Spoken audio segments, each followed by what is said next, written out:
for everybody at home. We are just getting started. I am Wade Dreadnought Penfold. Here at the desk with me is going to be J-How and G-Clef.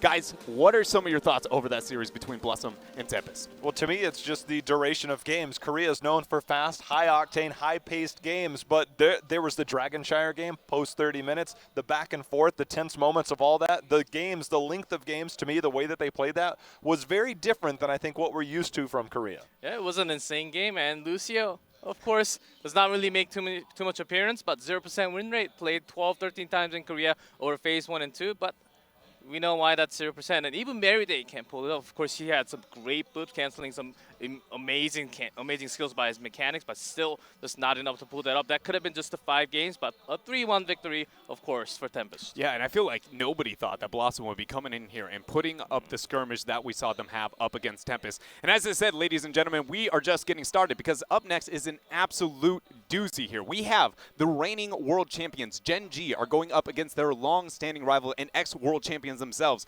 Ballistics, on the other side of the battlefield. And guys, after what we just got, our first Korea versus Korea, I actually don't know if my heart's ready for this. I was dying in the back of that last series, and it's just going to be ridiculous here. The skirmishing, everything like. What are you guys' first thoughts and concerns maybe here from either side? If we go back to every single tournament that these teams have been in together, they're the champion of every single one for the last year. I mean, that's just what they do. So it is going to be an early test here. You know, we heard from Essie in that interview coming into the weekend, and he said that, hey, we're playing Gen.G, assuming everybody was beating China on the Korean side, but he did.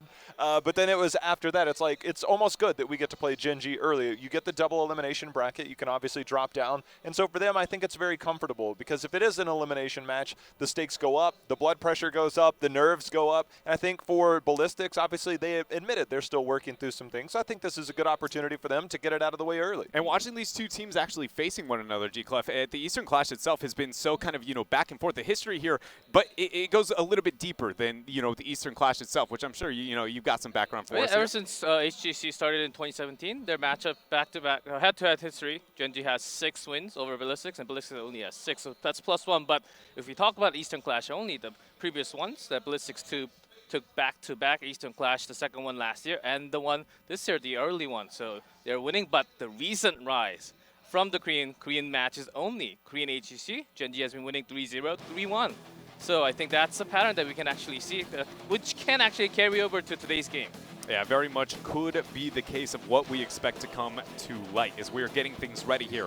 We've now got to set a bit of the focus over to the side of, as you see, your reigning world champions. Gen.G, Sake, one of the only members, the only man in the world who has won 2 world champions under 2 different roles. He has shown to be the flexible hero, and when it started to come in last year, the double support, he was that one that could flex over. Has always been one of the best flex players. It used to be kind of Kyocha would have some weird flexibility, but you can see there's a lot of star power on this team. Dread, I remember you and I, when we sat down with Gen.G, their old roster from last year, Rich told us the best player in the world is not himself. It was indeed Reset. Well, you best believe Rich has a following. Yeah, you can hear the crowd there cheering here for Rich, making a name for himself, obviously not only in the Western world, but into the Eastern. And so I've got to ask you, G-Clef, being the guy commentating them, watching, keeping track of these series for so long, what is, and also being able to communicate with them, what is the special element, the X factor here for Gen.G that puts them what feels like on another caliber? First of all, it's a synergy. They have been playing the game together ever since the Heroes of Storm launched in Korea, or even before some of the members, and they have been together for such a long time. And it is with the man that's not flashy, but he's always consistent. He doesn't really have the ups and downs. It is his tist. He's always very solid in the front line. He's not really making some of the crazy, flashy moves that Hong Kong just made in the last game, which was crazy. But he's always up there, very stable, comfortable. So making that space for the DPS duo, Rich and Reset, to do everything they want to. I think that's a great point that you bring up because I feel like when Tis did move over to that roster originally, not everybody had the confidence in him, but he has very much shown that he is a name to keep track of here in HGC. And here we are onto the other side of the battlefield, a bit of a newer member of the roster there over onto the support, Magi, making the transition here, and SDE. These guys are, again, much like I feel like when we look at Tist and Reset and the adjustments there for Gen.G, that both these players, Magi and SDE, were those element and that kind of newer X factor, if you will, for Ballistics. The thing that's different about these teams is the quiet confidence of the side of Ballistics versus sometimes the very outspoken confidence in-game. We can hear the communications on both sides. Ballistics, as you had mentioned yesterday, Dreadnought, was that they are working through some things with shot calling. They are more quiet, but it is definitely led by the front line of Hooligan.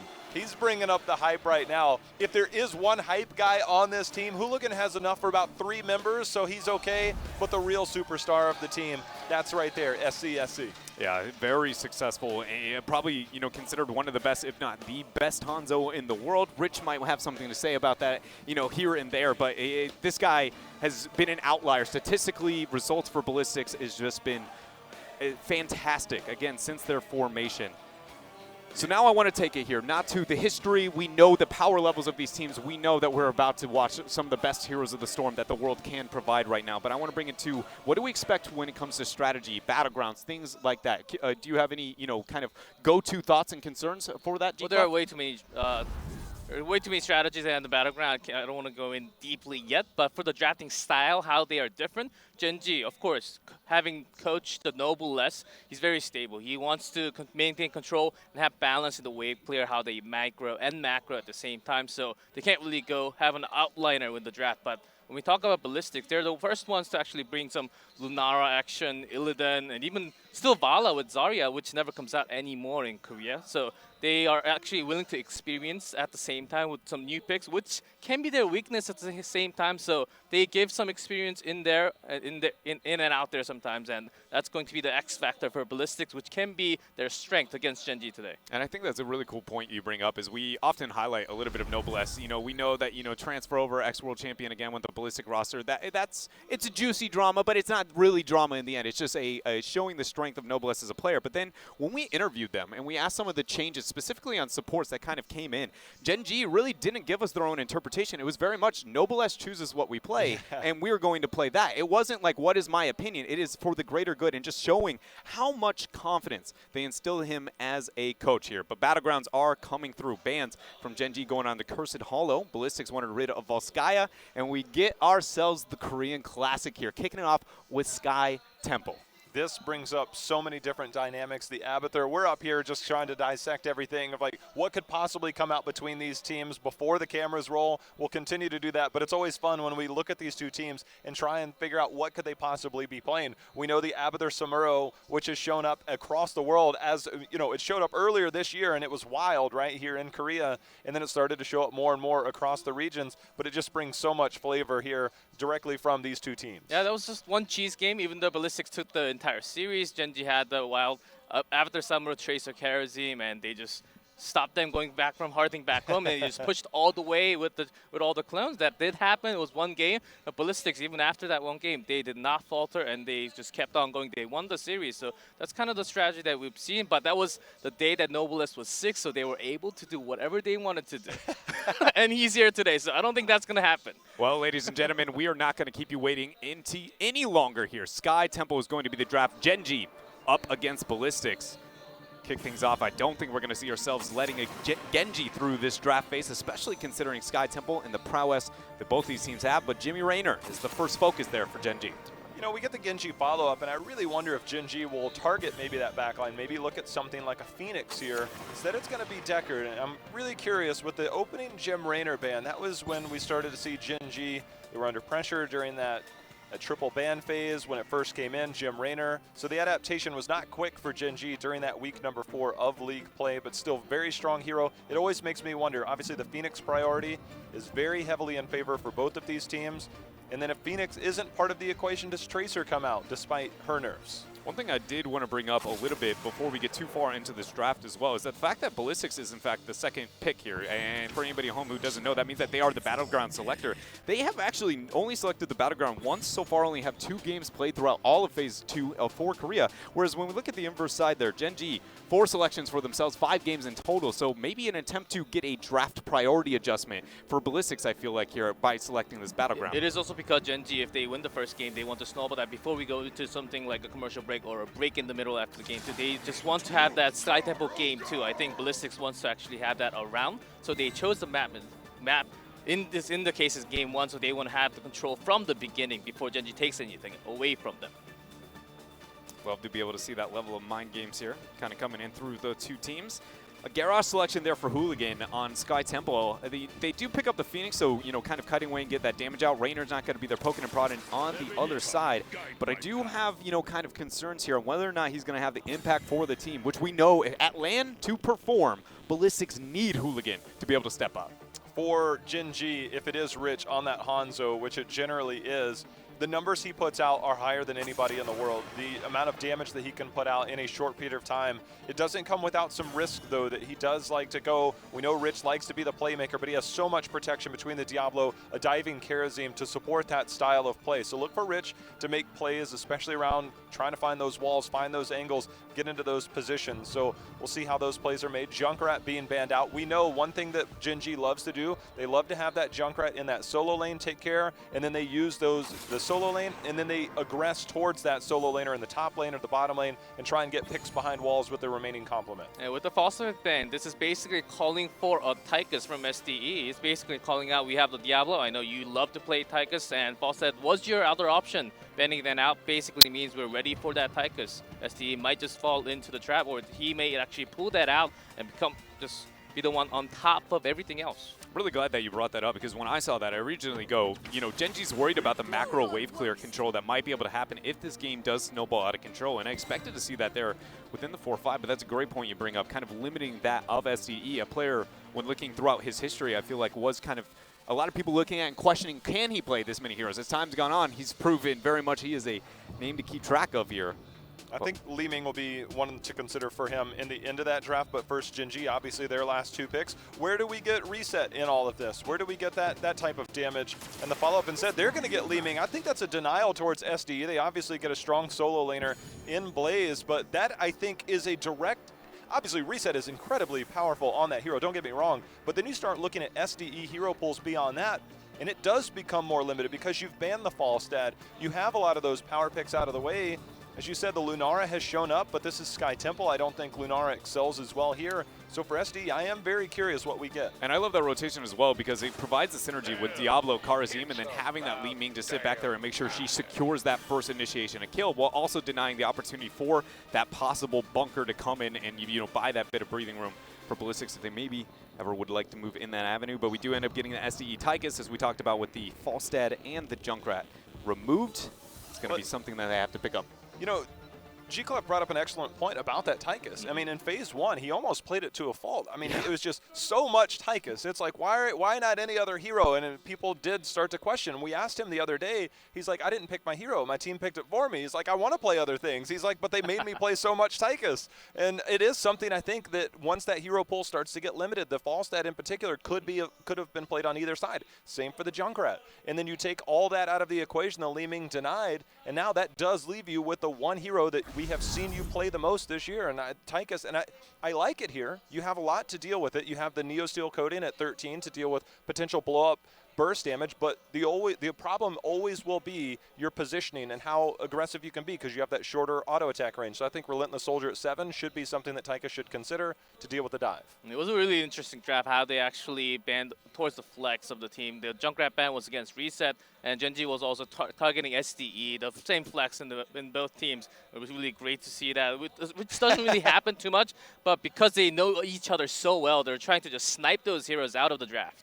Can we just talk about how the fact that we have a Ballistics head Tychus coming out right there? That was beautiful artwork there, man. They know the hero pools too. Yes. Absolutely, they very much do. But I mean, on a serious note here, G-Clef, is every Korean crowd as amazing as this one? Because it is ridiculous the amount of support that we've seen for these teams. It is always better. It always gets better every single time, every single year. Well, ladies and gentlemen, we're not going to wait any longer here, as we do in fact have game 1. Gen.G going up against Ballistics on Sky Temple.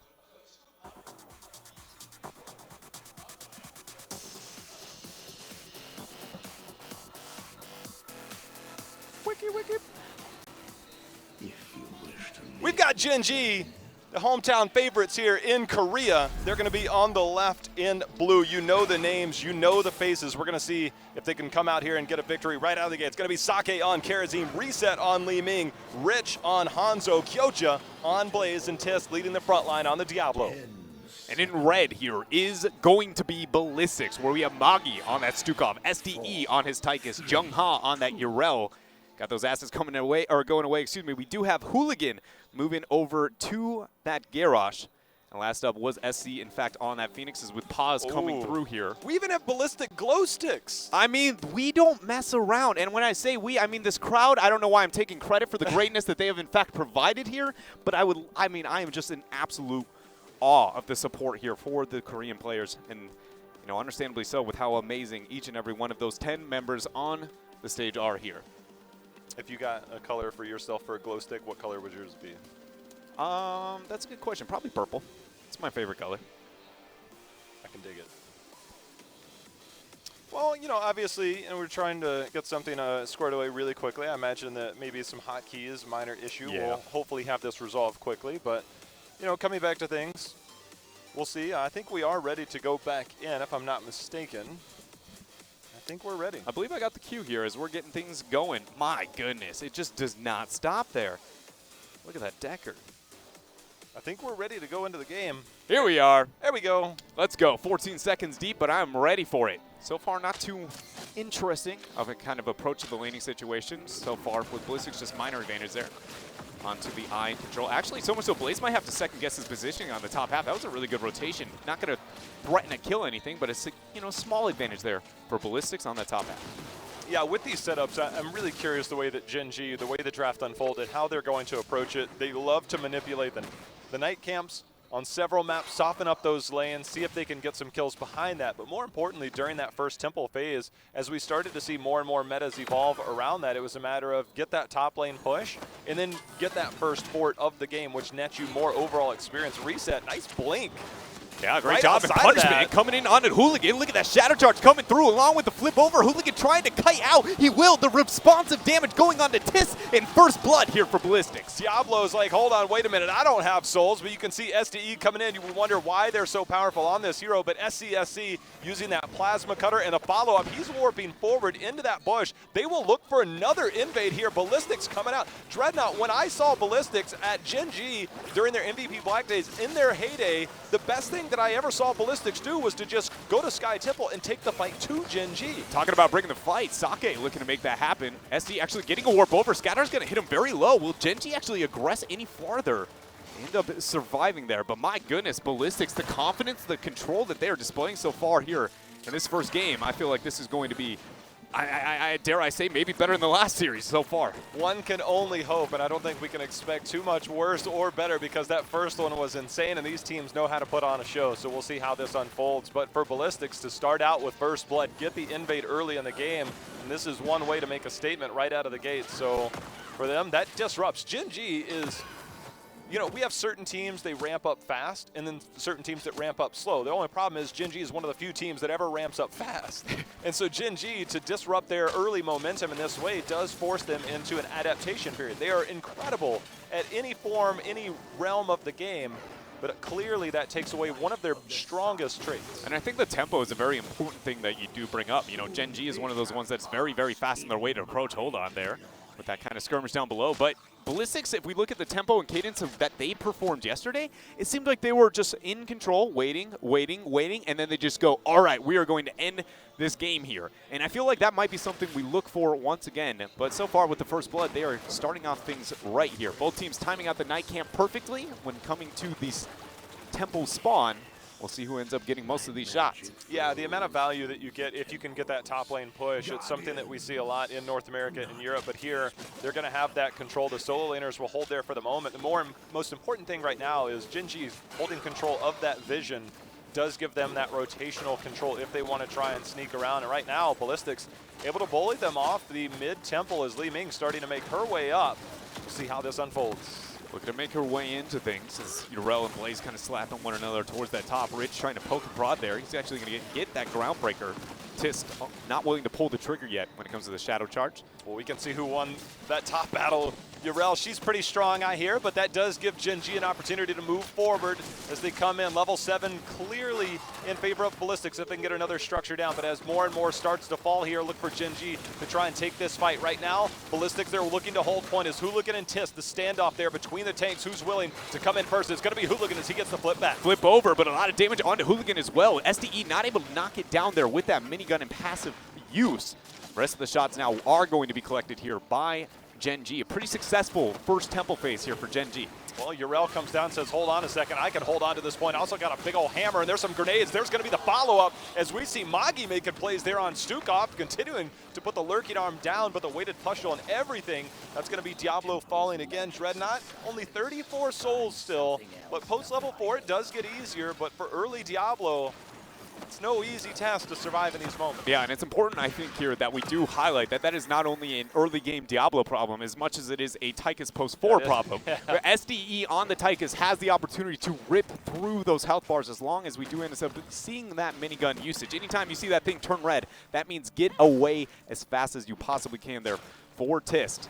And so it's going to be cool to see, do we see adjustments for that throughout this game? Do we see Tist maybe second guessing that? Because you noted he never initiated one shadow charge throughout the entirety of that temple. Just way too early, way too risky. Ends up finding himself on the bad end of things twice though. Gen.G, they're going in forward. Hooligan gets the flip over the heels, get passed out. Seeing if Magi can maybe land that weighted pushel as he also activates the bio kill switch. Urel is making the rotation far faster than Blaze. If they end up stalling this out any longer, Lurking Arm goes down along with the two-man groundbreaker. They're not going to make it out here. Urel leaps in. Karzim's going to be the first to drop. Hooligan flips over Tist. Shadow charge out, but Tist is going to be going down 2 for 0 so far here for Ballistics. Boss is prop. Look at that warp! SC goes in, but Reset says, hold up, wait a minute, I've got Calamity. Ends up getting the trade out there. Still a 2 for 1 in favor of Ballistics, but SC is feeling himself after those early fights, but might dial it back a notch or 10 after that one. Reset was just like, all right, okay, I get what you're thinking here, but not today. Still going to be the reigning world champions here and showing the dominance that they have. We have 20 seconds out, but the experience advantage for Ballistics here, Jay Howe, I mean, is something that Gen.G's very much going to be concerned with, and it's going to force them to make some kind of interesting decisions over these next couple of seconds and finds ways to recover what seems like about 1/3 of a deficit on the race to 10. Yeah, Test, there's really not a lot he can do. He can scout out, see what's going on there. Blaze still on the top lane. You've got 2 members here in the middle trying to get that XP, but the only XP that they can really get, they've got to be careful. Here we go, Hooligan, can he make the play? There's the dismount, the blink out. Nicely done there by Reset to get the dismount and the blink out just in time. But 10 picked up here for Ballistics. Gen.G, see if they'll look to get 10 and maybe pick a fight down in the bottom lane. And normally when you see that big of a 10 advantage in a force on a gank like that from Ballistics, you come with the trade-off of losing some of the shots on bottom, but they did a great job actually holding their own on bottom. And we actually get ourselves the Draken Laser going to be thrown down here by Tychus. So much single target DPS. Diablo has to second guess every initiation now, J-Howe. I don't know the last time I've seen this at this level of play, but here we go. There's going to be Indomitable use. The knock up there, already the Ardent Defender. Here comes the drill as the Lurking Arm locks down multiple members.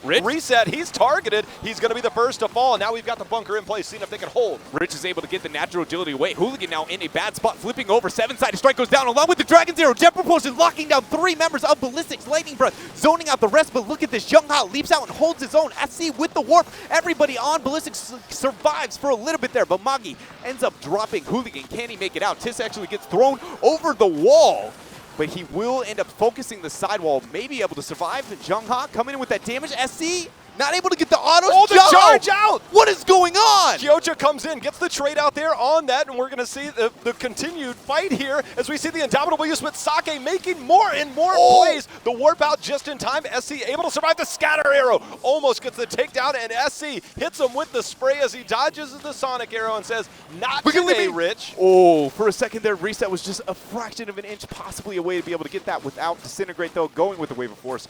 Just barely out of range for that Reset on top of SC. Dread. Oh my goodness here, J-Howe. Sake dashing in just when you think he's one place. He's like, now you see me even closer, because he is making plays, confirming some of these kills. It's the Korean style, the charism, being able to execute, get those plays, and in the right moments. The dive over he had on the Magi, things of that nature are just incredible to watch here as Gen.G and Ballistics just have the back and forth. 10 kills here in the first 9 minutes. The structure advantage still significantly in favor of Gen.G, and after those couple of trades, they find themselves with the experience advantage as well. So Ballistics needs to find a way to be able to regain control, again, when looking towards the rest of the battleground here. Boss is one of those areas where normally you might look to be able to make that happen, but I can't help but feel like boss control pretty much heavily follows in favor of Gen.G. With the Lightning Breath, Bunker, Dragon's Arrow, Wave of Force, every single one of those, even 7-sided, is very difficult to stand on top of a point of and hold your own against. You know, the more I think about the Tychus build, the more intrigued I am, because he did go in the Rhythm, which is a stacking talent. When you're in the Odin, well, there's no real, you know, minigun going off there. So I guess if you're going to stack that up for a long period of time, then Draken's one way to make sure that you can continue to use that without having to worry, like, do I need to cancel this? Do I need to do this? So you get maximum value everywhere around. I don't see it that often. We'll see how it plays out. But Gen.G, with the help of a Hanzo, they're ripping a boss, and they are doing it quickly. Yeah, no way that Ballistics is going to be able to make the rotation down. Sonic Arrow zoning out Hooligan just enough time there to pick up the boss, and timed greatly here by Gen.G. Now somebody on Ballistics has to be able to deal with that boss, but they're so worried about some of these shots. And it's going to go all the way to the keep front wall. Keep in mind, ladies and gentlemen, those Giants will not track down and get the peel that necessarily Ballistics wants for their own. So this is a very high risk, I'm going to say mid-tier reward situation for Ballistics. And they end up retreating. Yeah, I think they have to at this point. Obviously, a boss becomes incredibly powerful when you have the minion wave behind it, so they could afford to give up just a minor amount of that push. Instead, they will drop back and defend. They do have lane and vision control still by way of those Siege Giants, but only momentarily. So they'll have to anchor here, keep an eye on things as they keep Yrel on point.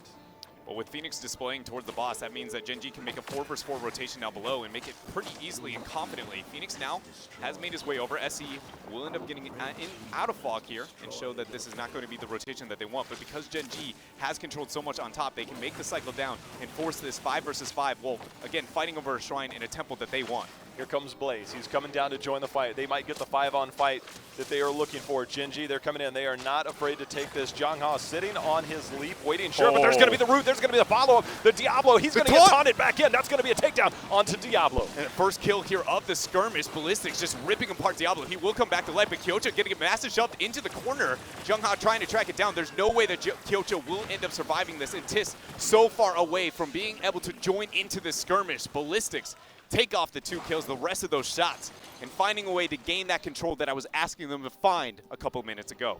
Magi straight making plays this game, Dreadnought. I mean, that's not something we...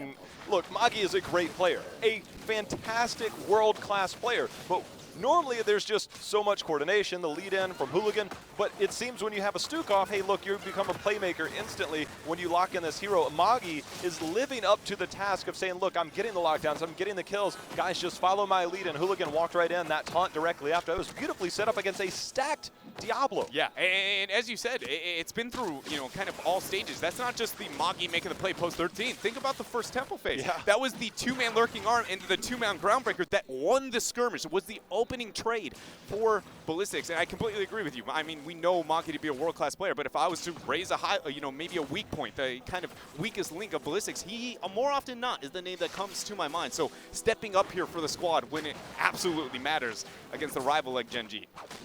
Well, the best of 5 is sure to have several playmaking moments, but right now we have a moment of calm before the storm that will be coming. That boss obviously still off cooldown as we hit the next temple phase, which will be top and mid.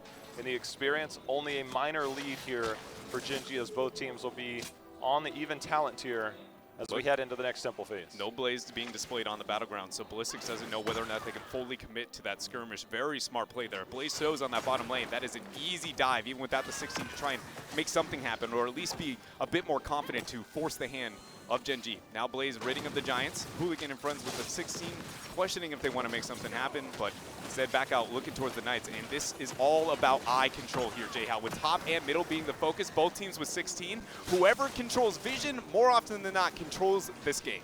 Well, Dread, let's dive deeper into the point you made earlier about that single target focus onto the Diablo. We now have Titan Grenade from from Tychus, which gives you that percentage-based damage. Oh, by the way, Urel's going hammer, Hooligan getting that extra damage. Hooligan comes in for the flank, and Dominant will use 7-sided strike. That's going to be an instant blow-up. There's going to be some value there as he gets exploded, sent flying. There's going to be another flip. The Draken Laser Drill is down, but it's going to go down as the Lightning Breath is there. Magi creates a little bit of space, given the stiff arm. Jongha trying to survive, but now in comes the onslaught. Yeah, 2 kills there immediately. Reset trying to find another one there for the squad. Magi, without hitting the weighted push with a silence play, not going to be an opportunity. SC, though, Rich will go after this. Yeah, he was limiting the damage done in that type of situation, understanding they were not going to win the fight, trying to remove a lot of those. But yeah, this is SC going to down almost inevitably here as Tiss now looking to join in. Honestly, the faster SC dies, the better.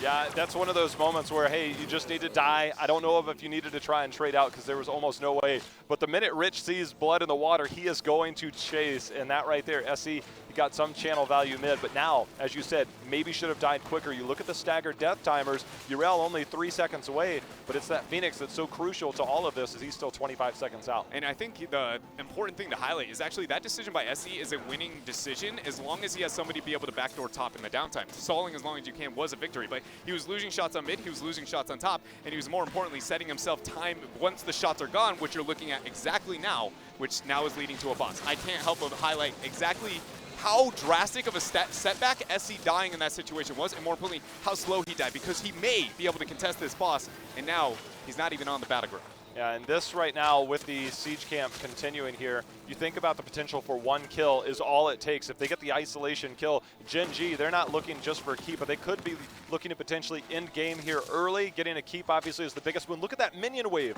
that's going to be behind this. This is potential here for Gen.G to take down keep, look to end game. Ballistics has to be very careful with their position. Here comes the Dragon Arrow. 3-4-man Dragon's Arrow, but look at that hammer knockback. My goodness, Jongha saving the team and keeping them alive. But there is still a lot to be concerned about. Is Gen.G looking to break the base here on now? Focus going on to the bottom keep. It will not get the 20 spike, but very, very close. Ballistics have to move past this boss and force the fight once this keep goes down. Jongha questioning if he wants to get the initiation. Keep falls, and Gen.G goes to core. Look at that 7-sided going down the flip over into the fray, keeps SDE alive. The boss is still here. The Dragon Laser Drill's got to go down. This boss is going to be on core. Here comes the salvo as it comes out, but that is going to be Phoenix falling before it ever gets triggered. And now here we go. Gen.G trying to end the game as they're approaching 20. They have approached the core. The shields have gone down, and now Gen.G showing the powerhouse, that late game power, as they get another takedown, and they are going to end game number 1. Dragon Laser too little, too late, and Gen.G here shows why they are your reigning world champions and pull up 1 game here over Ballistics on what is a very, very comfortable battleground for both teams. Gen.G, man, that trade out, that staggered death might have been enough for Gen.G to say, look, this is fine. And you go back to all the decisions, all the playmaking, it came in strong there. Just Gen.G showing their strength, and that was an incredible show there in the late game, G-Clef. I think Hooligan had a critical mistake dying around 16 when they had a double tempo up in the top and the mid. It was a crazy time to be in that positioning. I think he's regretting really hard. He was on the screen right in the middle, where because Diablo, when Tiss is actually on a Diablo, a very aggressive tank, he doesn't play the same. He was actually losing it at the beginning. Hooligan was winning big time, and then he just suddenly came back. He had a big throw in the middle. I think that actually cost him the game big time. I do think it kind of set them back, but I think another thing to bring up that was very important, again, that was a top and middle shrine type situation, and Hooligan owned a vision. He thought he was safe, but I immediately pointed out, whoever controls his vision, that's going to be important. But Gen.G just did the very obvious thing of going, well, if you control vision, this is the most aggressive, obvious position that most people take. They just blind shot into it and was like, okay, Hooligan's on an island, now Hooligan's gone. It was, for me, I looked at that as a bit more on the impressive on Gen.G just kind of abusing the information, and it feels like that is, to me, at least the standout thing between Gen.G and a lot of the world is they really love manipulating their information. Sometimes all it takes is small mistakes, and Gen.G will just run with it, and that's the difference, because it felt very measured. It was 16-16 going into that temple phase, and then next thing you know, 2 to 3 minutes later, it's over. It's like, what happened? And Gen.G can do that to you. The amount of pressure, that high-octane pace that we know they like to play with is so incredibly powerful in these games. Ballistics, they did well to take the fight to them, I think, in the early part of the game, but beyond that, it was the back-and-forth battle, and the minute late game came in, it just seemed like Ballistics ran out of steam, and Gen.G was just getting started. Yeah, not that Ballistics played a bad game. Gen.G actually held that advantage and just just kept on rolling with it. Like they got the control of the camp at the top. So with the Hanzo, they have really quick time clear with the boss. So they never let go of that macro for themselves. A Ballistic, they kind of have to follow, and within that time, they can't really go for the boss. They have to clear the top, so they had no choice to make a move. And we did see SC going in all the way into the middle alone, but that was a little bit lucky of a help from the boss as well. But I think Ballistics just got a little bit unlucky in game number 1. I think that decided lots of things as well. Gen.G just taking the lead. I think we do have to see game 2 to see who comes on top, though. So keeping that in mind now, knowing that Ballistics had the opportunity, they ended up selecting the battleground of Sky Temple to be able to kick things off here. You know, is there anything, no losing number 1, that you go, do we see the adjustment? You go, we want battleground pick, or do you stick to the Korean Classic, go with the first pick, and, you know, kind of put yourself at the will of Gen.G, if you will? I think it is going to be the first pick, very likely, because I think depending on because of the draft, how they were actually betting against the flex and picking the tanks first, which is very unusual. It didn't really happen too many times during phase number 1 and 2. So they're awfully having a different style of drafting. I think they're actually clashing against each other today. That was a strategy to actually bet against the flex, which they happen to be doing the exact same thing against each other. So it's going to be pretty fun. I don't exactly know. I think it's going to be Ballistics first pick. Maybe Gen.G will just take us to Battlefield of Eternity and show that mad rich Hanzo play once again. Well, according to some of the numbers here, if we were going to stick to, you know, the pattern of Gen.G priority, the top 2 battlegrounds going to be Tuma's Spider Queen, Volskaya Foundry. We know Volskaya Foundry is not going to be an option, so assuming that we do see that first pick, it's going to be Tuma the Spider Queen coming up. Yeah. And, you know, science there. I'm no wizard. That's just looking at basic numbers here, ladies and gentlemen. Here, Tuma the Spider Queen, and I'm concerned if I'm Ballistics, just because Gen.G, I feels like one of the only teams in the world outside of the region of Europe that I go, Tuma the Spider Queen, I don't want to play you. I will say that whether it's a Reina or a Phoenix, I think there's going to be high priority for that hero when it comes to the side of Ballistics, maybe even first pick on that Phoenix. Obviously, the Hanzo is still powerful, not nearly as powerful in some people's eyes as the Phoenix there, but I think that if you're Ballistics, you need that on your side. You need some type of control. It plays directly to their style. If they want to go Leeming, if they want to go Tankus behind that, those are things that we know work on this battleground. You mentioned the Lunara. That's come out, I believe, twice this phase, so it is something that they can continue to play around that fits their play style here on Tuma the Spider Queen without giving too much up to your opponent. Well, we're about to find out here what we're going to see